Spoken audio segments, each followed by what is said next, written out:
Ahojte, dnes si poďme povedať niečo o elastíne. Elastín je bielkovina, ktorá sa nachádza v spojivových tkanivách a je zodpovedná za pružnosť a elasticitu tkanív. Elastín spolu s kolágenou je súčasťou pokožky. Elastín, keď sme nemali v pokožke elastín, tak po natiahnutí pokožka by nebola schopná sa vrátiť do svojho pôvodného stavu. Prečo je elastín dôležitý? Elastín je dôležitý, pretože zabezpečuje elasticitu a hydratáciu pokožky. Takisto zabezpečuje elasticitu pľúc, elasticitu cievnych stien a takisto je veľmi dôležitý pre zdravie kĺbov, šliach a spojivových tkanív.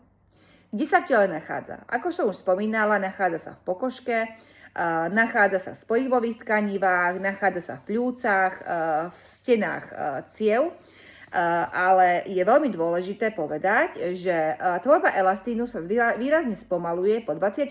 roku života a na rozdiel od kolagénu, elastín sa takmer vôbec neobnovuje. Preto je veľmi dôležité ho doplňať vo forme výživových doplnkov. U nás nájdete radu Swedish Collagen Gold. Je to najnovšia rada, ktorá obsahuje kombináciu kolagénu, kyseliny hyaluronovej a elastínu.